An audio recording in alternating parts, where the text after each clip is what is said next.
بسم اللہ الرحمن الرحیم ایاک نعبد و ایاک نستعین۔ میرے پاکستانیوں، آہستہ آہستہ ہمیں پتہ چل رہا ہے، ہمیں ڈیٹیلز آ رہی ہیں، ہمیں پوری کہانی سمجھ آ رہی ہے کہ کتنے پاکستانی تھے جو کہ وہ کشتی جو چلی تھی سیریا سے اور جو گریس یعنی یونان کے قریب جا کے وہ جو کشتی ڈوبی ہے، ہمیں آہستہ آہستہ پتہ چل رہا ہے کہ کتنے پاکستانی اس میں تھے۔ ابھی تک پوری ڈیٹیلز نہیں ہیں، لیکن خوفناک چیزیں سنائی دے رہی ہیں کہ پاکستانیوں کو انہوں نے نچلا جو تہہ خانہ تھا اس کے اندر گھسایا ہوا تھا اور ان کو اوپر نہیں آنے دے رہے تھے، اور زیادہ تر جو لگتا ہے کہ جو لوگ ڈوبے ہیں وہ پاکستانی تھے۔ ابھی یہ بھی نہیں پتہ چلا کتنے ہیں، لیکن جو بھی بچے ہیں ان سے جو آہستہ آہستہ چیزیں پتہ چل رہی ہیں کہ یہ ایک خوفناک قسم کا یہ سانحہ ہوا ہے پاکستانیوں کے لیے، اوروں کے لیے بھی، اور بھی جو وہاں کشتی کے اوپر تھے جن کا ابھی تک پتہ ہی نہیں کہ کتنے لوگ ڈوبے ہیں۔ لیکن اس سے کیا چیز سامنے آتی ہے؟ اس سے یہ چیز سامنے آتی ہے کہ جو پیسے والے لوگ ہیں، جو پروفیشنلز ہیں، جن کی دنیا میں ڈیمانڈ ہے، جن کو آرام سے ویزا مل جاتا ہے، ان میں سے تو 9-10 لاکھ پاکستانی ملک چھوڑ کے چلے گئے، کیونکہ ان کو امید چلی گئی ہے کہ ان کو لگتا ہے کہ اب یہ پاکستان ادھر جا رہا ہے کہ ادھر اس کا کوئی مستقبل نہیں ہے، تو وہ تو ملک چھوڑ کے چلے گئے اور وہ چھوڑتے جا رہے ہیں جن لوگوں کے پاس پیسہ ہے یا وسائل ہیں یا ہنر ہے یا پروفیشن ہے۔ لیکن جن کے پاس نہیں ہے، جن کو ویزے نہیں ملتے، وہ اسی طرح کشتیوں پہ کسی نہ کسی طرح پیسہ جمع کرتے ہیں، وہ اس پیسے سے کسی کو دیتے ہیں کہ جی ہمیں ناجائز طریقے سے پہنچا دیں وہاں۔ جس طرح یہ کشتی میں لوگ جا رہے تھے، سب ناجائز تھے، یعنی سب الیگل تھے، ان کے پاس کسی کے پاس ویزا نہیں تھا۔ ان سب نے پیسے دیے تھے، جو دلال ہوتے ہیں جنہوں نے کہا کہ ہم آپ کو پار پہنچوا دیں گے، یہ انہوں نے ان کو پیسے دے کے ساری زندگی کی کئیوں نے اپنا پیسہ جمع کر کے یا خاندان جمع کر کے بھیجتا ہے باہر سے پیسے کما کے واپس بھیجیں گے۔ تو یہ سارے وہ لوگ تھے، جو دوسرے بھی تھے وہ بھی یہ لوگ تھے۔ اچھا، اب ان میں یہ جو لوگ جا رہے تھے یہ کن ملکوں سے جاتے ہیں؟ سوال ہم اپنے آپ سے پوچھیں کہ یہ کون سے ملک ہیں جدھر اتنے برے حالات ہیں کہ لوگ اپنا گھر چھوڑ کے سارا پیسہ اکٹھا کر کے خاندان ان کو باہر بھیجتا ہے؟ وہ کون سے ملک ہیں؟ یہ وہ ملک ہیں جدھر یا تو جنگیں چل رہی ہیں، اور جب جنگ ہوتی ہے تو قانون سب ختم ہو جاتا ہے، کاروبار ختم ہو جاتا ہے، وہ اس ملک کو چھوڑ کے نکلتے ہیں۔ جس طرح ابھی سوڈان میں آپس میں خانہ جنگی ہے تو لوگ چھوڑ کے جا رہے ہیں، لاکھوں لوگ جا رہے ہیں وہاں سے۔ جس طرح سیریا کے اندر جنگ چلی تھی، شام کے اندر، ادھر لوگ چھوڑ کے جا رہے ہیں، یا لیبیا کے اندر سول وار ہوئی جب، تو آپس میں جب لڑے تو ادھر لوگوں نے جانا شروع کیا۔ لیکن اور کون سے ملک ہیں؟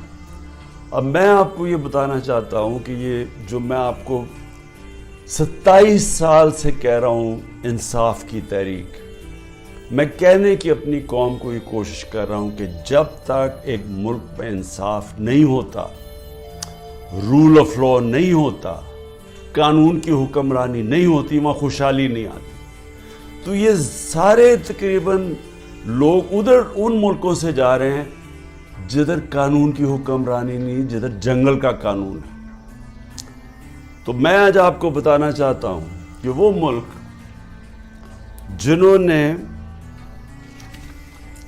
جن کے اندر رول آف لا یعنی قانون کی حکمرانی سب سے زیادہ ہے اور کدھر کم ہے، تو پہلے تو میں آپ کو پہلے 15 ملک آپ کو بتا دوں کہ جدھر قانون کی حکمرانی سب سے زیادہ ہے اور جدھر لوگ چھوڑ کے ان ملکوں پہ جا رہے ہیں، یعنی غریب ملکوں سے امیر ملکوں میں کن ملکوں پہ جا رہے ہیں؟ ان میں ملک ہیں ڈنمارک، ناروے، یہ اسکینڈینیویا کے ملک ہیں، سویڈن، سب سے زیادہ یہاں قانون کی حکمرانی ہے یا رول آف لا ہے، لوگوں کو پورا اعتماد ہے ان کے انصاف کے نظام پہ، یا انصاف ہے ان ملکوں کے اندر، عدل اور انصاف ہے۔ تو سب سے امیر ملک یہ ہیں اور ادھر سب سے زیادہ انصاف ہے۔ تو یہ انصاف کے اندر یہ جو جتنے بھی ملک ہیں یہ 0.90 سے لے کے 0.80 کے بیچ میں یہ سارے ملک ہیں، جس میں آسٹریلیا ہے، بیلجیم ہے، کینیڈا ہے، آئرلینڈ ہے، برطانیہ ہے، لگزمبرگ ہے، نیوزی لینڈ ہے، جرمنی ہے، نیدرلینڈز ہے۔ یہ سارے وہ ملک ہیں اور امریکہ جن کی جو یہ رول آف لا انڈیکس میں سب سے اوپر ہے۔ تو یہ وہ ملک ہے جس کی طرف یہ لوگ کشتیوں میں اپنی جانیں خطرے میں ڈال کے یہ ان ملکوں کی طرف جاتے ہیں۔ اب آ جائیں وہ ملک جن کی 40.40 سے نیچے ہے، 0.40 سے 30 تک جن کی رول آف لا انڈیکس میں، یعنی جدھر انصاف سب سے کم ہے۔ اب وہ کون سے ملک ہیں؟ جس میں ملک ہیں افغانستان ہے، میانمار ہے جدھر یہ ابھی تباہی مچی ہوئی ہے، جدھر ملٹری نے سنبھالا ہوا ملک، ادھر پاکستان ہے، یوگینڈا ہے، زمبابوے ہے، کانگو ہے یعنی افریقہ کے ملک ہیں، موزمبیک ہے، ایتھیوپیا ہے جدھر بھی ابھی خانہ جنگی چلی ہے، تو وہ ملک ہے، نکراگوا ہے یعنی ساؤتھ۔ سو یہ وہ ملک ہیں جدھر سب سے کم اس وقت قانون کی حکمرانی یعنی رول آف لا ہے، جدھر سب سے کم انصاف ہے۔ ان سارے ملکوں سے یہ وہ ملک ہیں جدھر سب سے کم ہے، ادھر سے لوگ جا رہے ہیں ان ملکوں میں جدھر سب سے زیادہ انصاف، اور کیونکہ انصاف ہے خوشحالی ہے۔ میں یہ آپ کو کیوں آج بتا رہا ہوں؟ میرے پاکستانی بھی میری ذرا غور سے بات سن لیں۔ میں پھر سے کہتا ہوں کہ عمران خان وہ خوش قسمت انسان ہے، اللہ نے اس کو سب کچھ دیا، جو میں نے زندگی میں اللہ سے اپنے لیے مانگا اس نے مجھے دے دیا۔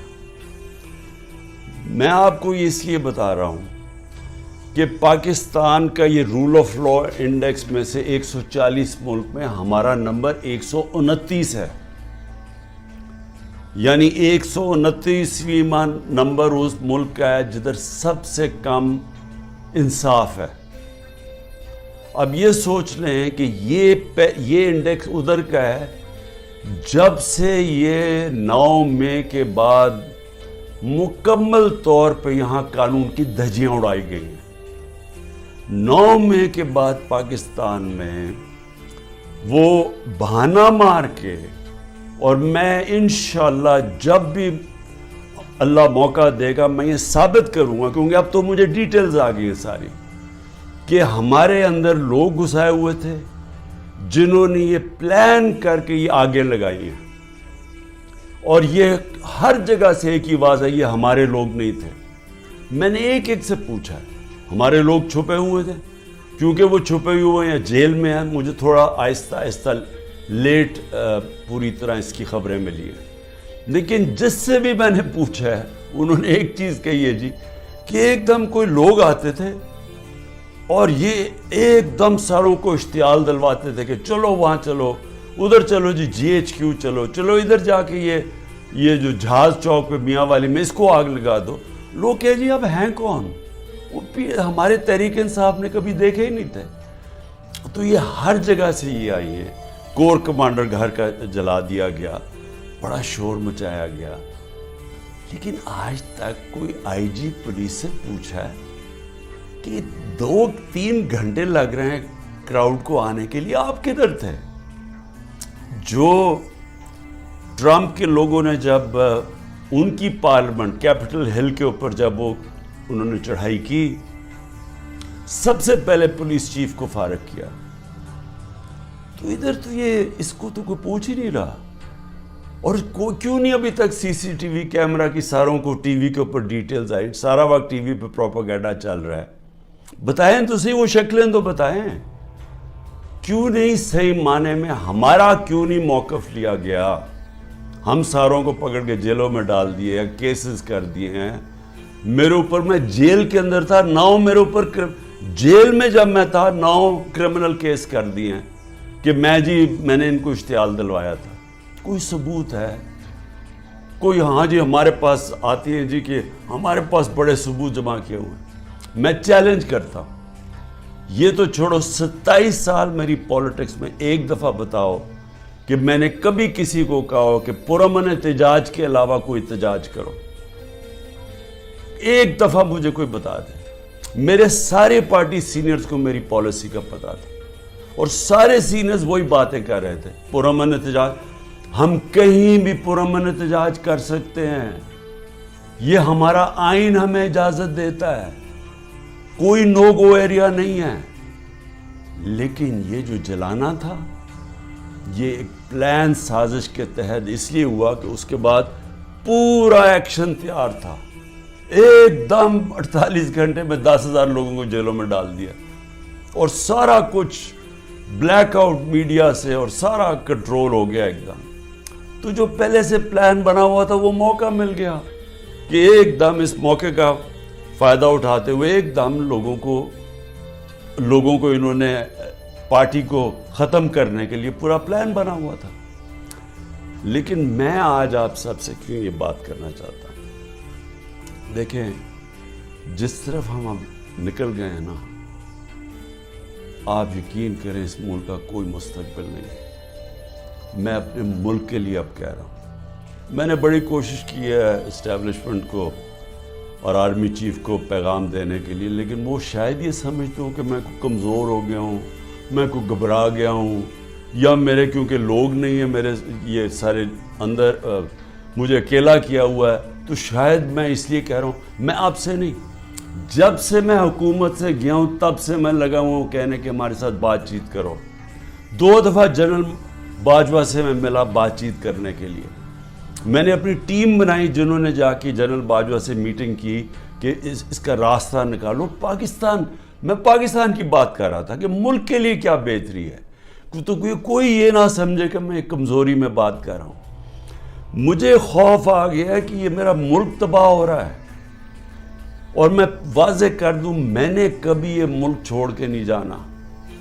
مجھے کوئی کہے کہ جی آپ کوئی باہر چلے جائیں، کوئی ڈیل کر لے، میں حقیقی آزادی کی جد و جہد 27 سال سے کر رہا ہوں. میں ڈیلز کرنے کے لیے نہیں کر رہا کہ جی اگر یہ کریں تو ہم آپ کو آگے وزیر اعظم بنا دیں گے، یہ کر دیں گے. میں یہ وزیر اعظم کے لیے نہیں کر رہا. میں ایک اپنے ملک کے اور اپنے ملک کے بچوں کے مستقبل کے لیے کر رہا ہوں. میں باتیں بھی آپ کے لیے اس لیے کہتا ہوں کہ ڈائیلاگ کرو، کیونکہ جس طرف یہ نکل گئے ہیں یہاں تو آگے اندھیرا ہے. یہ حالات ہیں کہ کل کوئی بچے آئے، سوشل میڈیا کے بچے 20-30 لڑکے آئے، وہ جیسے باہر نکلے پکڑ کے ان کو جیل میں ڈال دیا.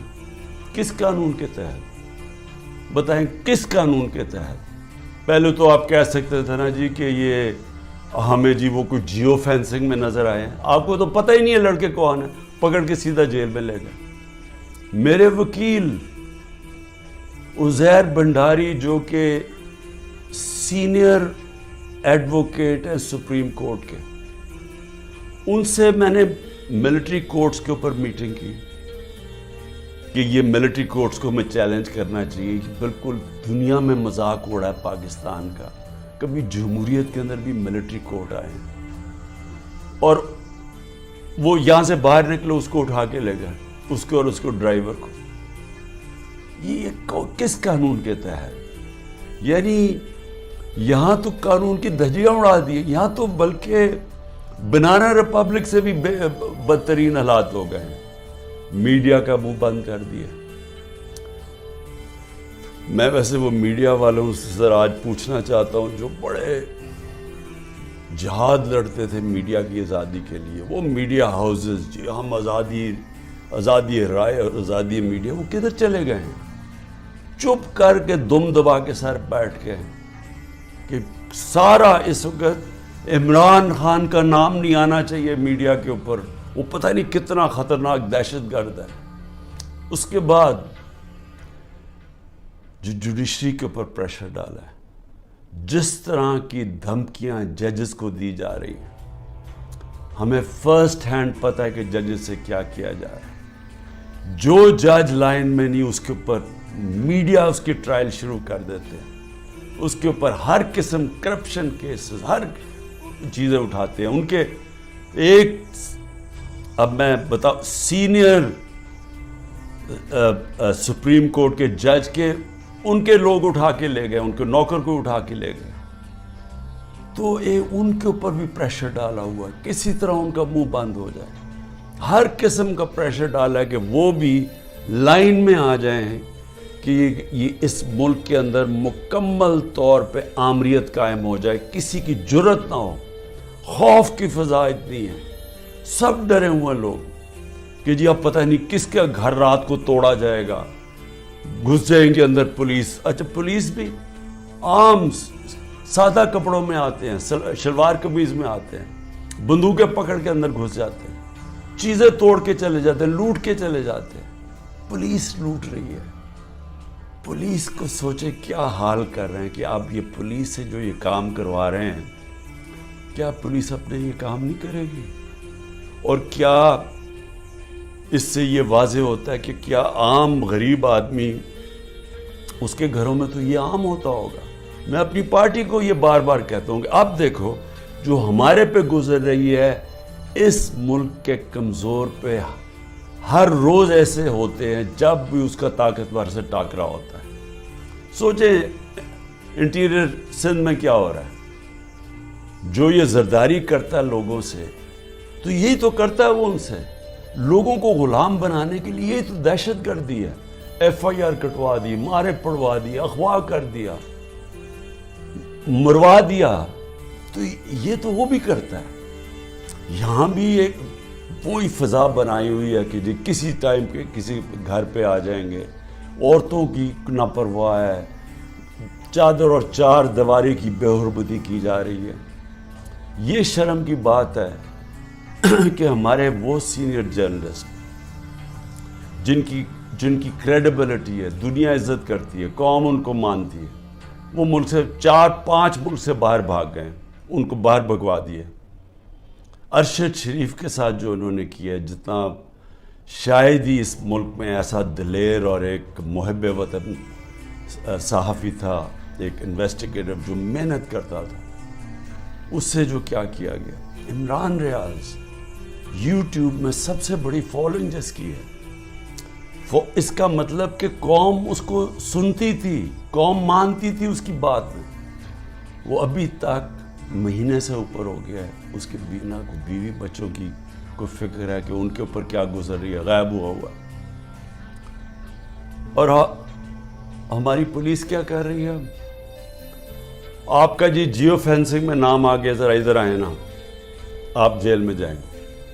اچھا وہ آگے سے، اچھا جی 15 لاکھ روپے نکالو، 15 لاکھ سے شروع ہوتے ہیں، کوئی 10 لاکھ پہ یہ بات مان لیتے ہیں۔ یہ پیسے بنا رہے ہیں آپ۔ جب آپ نے ملک میں جنگل کا قانون لیا ہے تو جو طاقتور ہے وہ ہر قسم کا کمزور پہ ظلم کر رہا ہے، کیونکہ آپ نے دروازے کھول دیے، موقع دے دیے سب کو، صرف اور صرف خوف پھیلانے کے لیے، اور مقصد کیا ہے کہ کسی طرح عمران خان کے اوپر کانٹا ڈالا ہوا ہے، اب اس نے نہیں آنا۔ اور اگر تحریک انصاف بھی آئے گی تو وہ سکڑ کے ایک چھوٹی سی جماعت لے کے آنی ہے، تاکہ اس ملک میں وہ کھچڑی پکی رہے اور جناب اسٹیبلشمنٹ کا کنٹرول ہو جائے۔ دیکھیں میں صرف ایک تاریخ کا اسٹوڈنٹ ہوتے ہوئے، میں نے اپنی یونیورسٹی میں بھی یہی پڑھا تھا، میں صرف آپ کو، اپنی قوم کو، آپ کو یہ مثال دینا چاہتا ہوں کہ جدھر یہ ہم اب پہنچ گئے ہیں اور آگے لے کے جا رہے ہیں، ان ملکوں کا حال کیا ہوتا ہے۔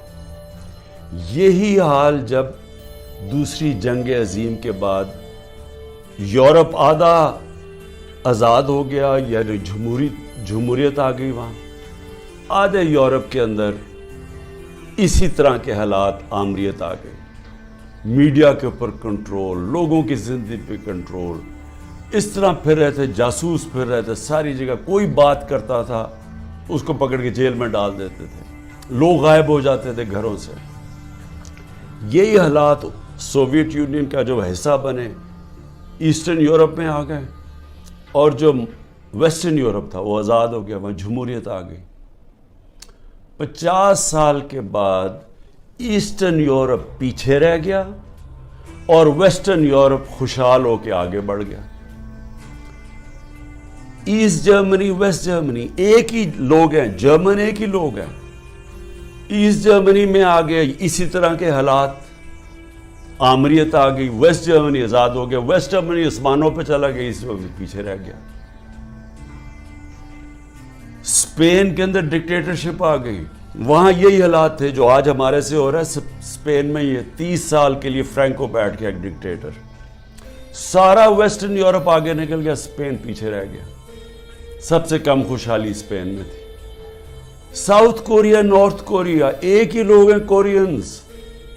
نارتھ کوریا کے اندر ڈکٹیٹرشپ آ گئی، ساؤتھ کوریا کے اندر جمہوریت آ گئی.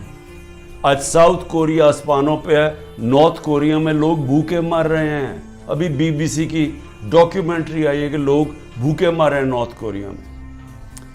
ایک ہمیں پتہ ہے، ہمیں جب ایک چیز کی سمجھ ہے کہ آزاد انسان ہی اوپر جاتے ہیں، ان کی پرواز اوپر ہوتی ہے. جب قرآن کے اندر فرعون کو، اس کے تکبر کو، اس کے خلاف اللہ جب اس کے اوپر جب تبصرے ہوتے ہیں قرآن میں، تو کیا ہوتا ہے کہ فرعون انسانوں کو غلام بنا رہا تھا، اور لا الہ الا اللہ انسان کو انسان کی غلامی سے آزاد کرتا ہے. تو جو انسانوں کو غلام بناتا ہے، اللہ نے اس کو جو فرعون کی مثال بتائی ہوئی ہے. نبی صلی اللہ علیہ وسلم نے مدینہ کی ریاست میں انسانوں کو آزاد کیا تھا لا الہ الا اللہ سے، اور عدل اور انصاف سے، حقوق دے کے. ہر انسان کے حقوق تھے، عورتوں کے حقوق دیے گئے، غلاموں کے حقوق دیے گئے. اقلیتیں برابر کے شہری بن گئے. حضرت علی رضی اللہ تعالیٰ کیس ہار جاتے ہیں یہودی شہری سے جب وہ خلیفہ وقت ہوتے ہیں. اس طرح کا انصاف تھا. انصاف نے انسانوں کو آزاد کیا، اور وہ آزاد انسانوں نے دنیا کی امامت کی.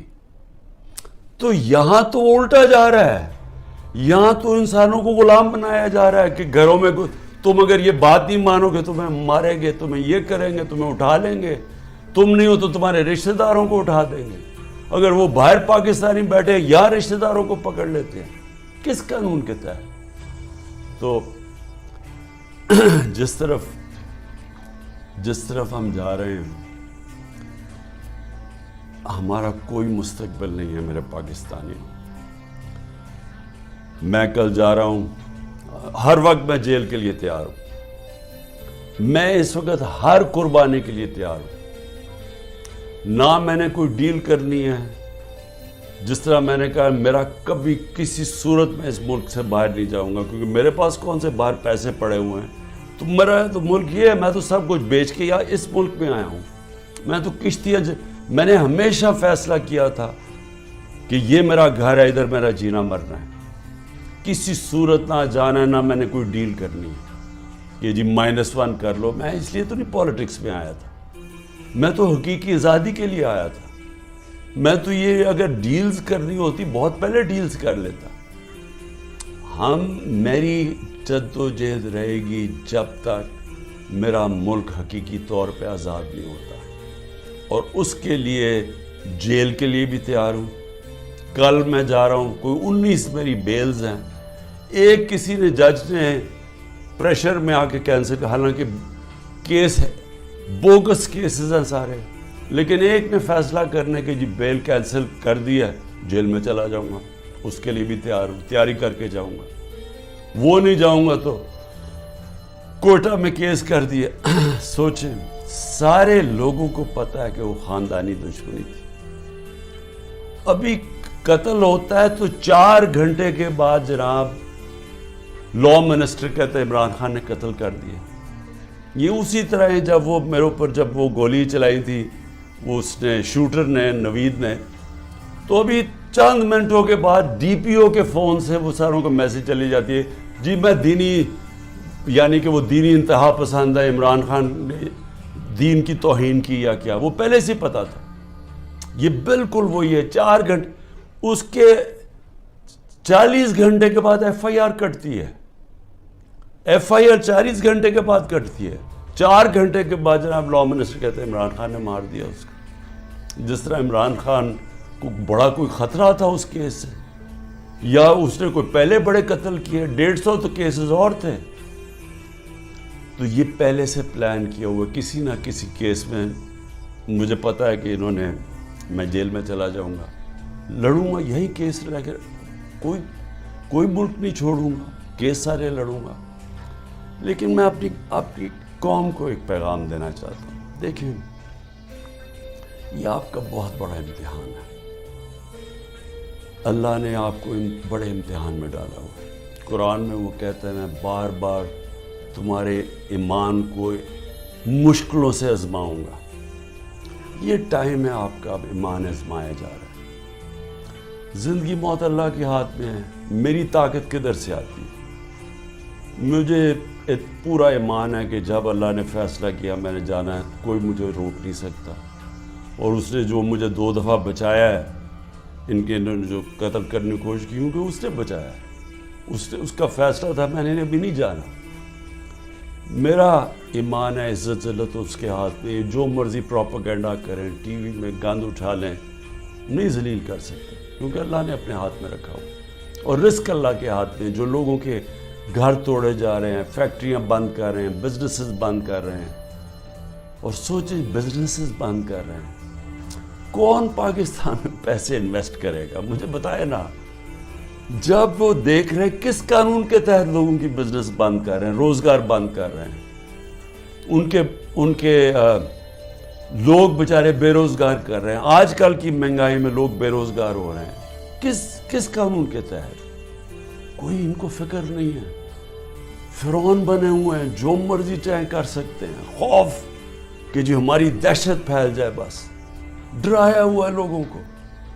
تو پاکستانیوں سنو میری بات، آپ ہیں محمد مصطفیٰ صلی اللہ علیہ وسلم کی امت، دنیا کے سب سے عظیم لیڈر، آپ کا کلمہ ہے لا الہ الا اللہ، نہیں ہے خدا سوائے اللہ کے کوئی۔ آپ نے اپنی آزادی کے لیے جدوجہد کرنی ہے۔ میں نے ہمیشہ کہا کہ پرامن احتجاج کرتے ہیں شہری، کوئی اپنی فوج کے سامنے نہیں لڑتا، کوئی اپنی پولیس کے سامنے نہیں لڑتا، ہم ان سے لڑنے نہیں آئے، ہم کوئی انتشار پھیلانے نہیں آئے، لیکن ہمارا حق ہے پرامن احتجاج۔ آپ نے ابھی سے مینٹلی تیار ہونا ہے، انہوں نے مجھے جیل میں ڈالنا ہے، اور ان کا خیال ہے کہ جب مجھے جیل میں ڈالیں گے، اب انہوں نے اتنا خوف پھیلا دیا کہ سب چپ کر کے بیٹھ جائیں۔ آپ نے اگر یہ ظلم قبول کر لیا، اور یاد رکھیں آپ 25 کروڑ ہیں، اگر 25 کروڑ لوگ سہم گئے اور خوف کے سامنے جھک گئے، تو میں آپ کو بتا رہا ہوں آپ کا کوئی مستقبل نہیں۔ پھر یا تو یہ کشتیوں میں لوگ نکلیں گے اور بیچارے اسی طرح جان کھوتے رہیں گے، سمندروں میں ڈوبتے رہیں گے اور وہاں دھکے کھاتے رہیں گے، اور یا پھر جو آپ کے پروفیشنلز ہیں وہ ملک چھوڑ کے ویسے دنیا میں ڈیمانڈ ہے وہاں چلے جائیں گے، تو ملک کا تو کوئی فیوچر نہیں رہے گا۔ اور یہ چوروں کے ہاتھ میں جن کو بٹھا دیے لا کے، جن کو 30 سال سے ثابت کر رہے ہیں، یہ ایک دوسرے کی چوری کو 30 سال سے لوگوں کو بتا رہے ہیں کہ کون بڑا چور ہے، جو یہی اسٹیبلشمنٹ بتا رہی ہے کہ کتنے بڑے چور ہیں، اگر ان کے نیچے اور ان کی غلامی کرنی ہے اور یہ خوف کی وجہ سے، میرا کیا ہے کہ اس غلامی سے موت بہتر ہے. یہ کوئی زندگی نہیں ہے، غلاموں کی کوئی زندگی نہیں ہے، صرف پرواز آزاد لوگوں کی ہے. اقبال کا شاہین صرف آزاد ہو کے تو اوپر جا سکتا ہے، غلام تو غلام رہتے ہیں. جس طرح مولانا رومی نے کہا جب اللہ نے تمہیں پر دی ہیں کیوں چونٹیوں کی طرح رینگ رہے ہو، غلام چونٹیوں کی طرح رینگتے ہیں. تو سب آپ ذہن بنا لیں کہ یہ خوف جو پھیلایا گیا ہے، اور قرآن کی آیت ہے کہ جو لوگ ایمان لے آئے اللہ ان کے خوف دور کر دیتا ہے. یہ ایمان والے لوگوں کو میں کہہ رہا ہوں کہ یہ بالکل آپ نے گھبرانا نہیں ہے، آپ نے کھڑے ہونا ہے. پرامن احتجاج آپ کا حق ہے. جس طرف یہ ملک کو لے کے جا رہے ہیں، جو یہ ملک کو تباہی کی طرف لے کے جا رہے ہیں، ان کو کوئی فکر نہیں ہے ملک کی. یہ صرف اقتدار اور پیسے کی جنگ ہے. ان کو اقتدار اور پیسہ اس لیے عمران خان سے خطرہ ہے کہ جناب اگر وہ آ گیا تو یہ ہمارا اقتدار اور پیسہ خطرے میں چلا جائے گا. یہ ملک کو تباہی کی طرف بھیج رہے ہیں اسی وجہ سے. اور اسی لیے میں سب کو آخر میں پیغام دیتا ہوں کہ ذہنی طور پہ تیار ہو جائیں کہ کبھی بھی آزادی کوئی پلیٹ میں رکھ کے نہیں دیتا. آزادی کے لیے قربانیاں دینی پڑتی ہیں، اور آپ سب کو، میں بھی تیار ہوں، آپ سب کو تیار ہونا چاہیے قربانیوں کا. پاکستان پائندہ باد.